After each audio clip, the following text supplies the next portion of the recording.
네, 진보당 부대변인 이미선입니다. 브리핑 시작하겠습니다. 첫 번째 브리핑입니다. 중증 장애인의 자립을 돕는 최소한의 규정도 어기는 정부기관, 당장 시정하십시오. 지난해 중앙행정기관이 중증 장애인 생산품 1% 구매율 규정을 지키지 않는 정부 부처가 18개 가운데 10개인 절반이 넘는 것으로 확인되었습니다. 중증 장애인도 경제의 주체로 자립을 도와야 할 정부가 오히려 최소한의 규정도 지키지 않으며 인색하게 굴 일입니까? 심지어 공공기관 평가를 담당하는 기재부는 통계 집계 이래 한 번도 지킨 적이 없다 하니 후한무치의 극치입니다. 특히 2021년부터 최근까지 구매율이 급락한 부처가 더 많아졌습니다. 이는 윤석열 정부가 사회적 약자의 자립 지원에 얼마나 의지가 없는지 보여주는 방증입니다. 세계 어디 내놓기에도 부끄러운 꼴을 만들고도 당당하게 해외 순방 다니는 대통령을 보고 있자니 한심하기 그지없습니다. 윤석열 정부는 외교의 성공으로 뭘 팔았다며 국격이 올라갔다는 자화자찬 따위는 그만하시고 진짜 국격을 챙기십시오. 사회 전체가 장애인의 자립을 돕는 정책과 제도에 더욱 관심을 두고 지원해야 합니다. 장애인들도 사회 구성원으로서 경제적, 사회적 지위를 보장받고 자립할 수 있는 사회가 인권 선진국입니다.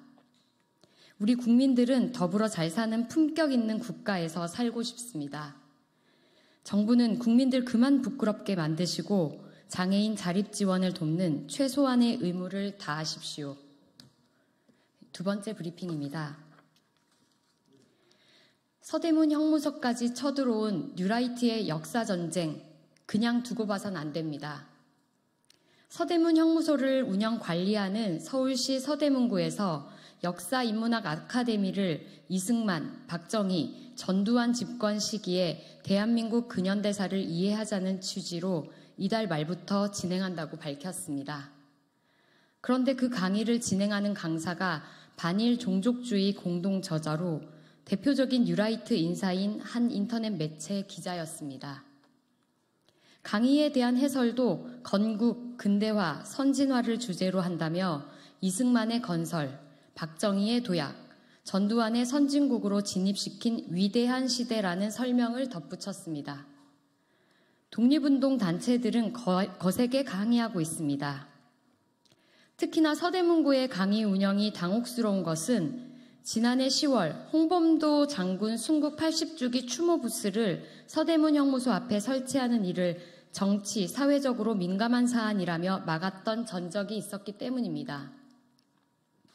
그동안 서대문 형무소에서 광복회가 진행해온 이달의 독립운동가 선양사업도 내년에는 예산 전액 삭감을 통보한 상태이기 때문이기도 합니다.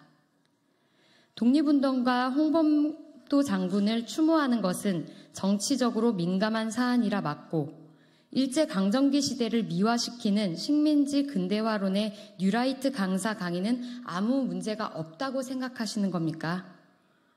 이미 국민들은 윤석열 정부의 뉴라이트 인사들이 대한민국 임시정부를 인정하지 않고 이승만의 건국이를 내세우는 주장을 지켜보며 뉴라이트 매국노들의 역사전쟁에 큰 문제인식을 갖게 되었습니다.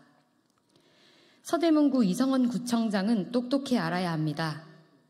서대문 형무소는 이미 우리에게 독립과 민주화의 상징인 공간입니다. 일본 제국주의도 꺾었던 자랑스러운 영웅들의 독립과 해방의 얼을 배우는 곳입니다. 아무리 독립투사, 민주투사들을 옥에 가두어도 들불처럼 일어난 우리 민족의 저항의 역사를 지울 수는 없습니다.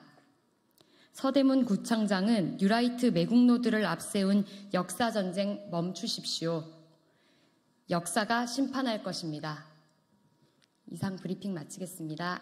고맙습니다.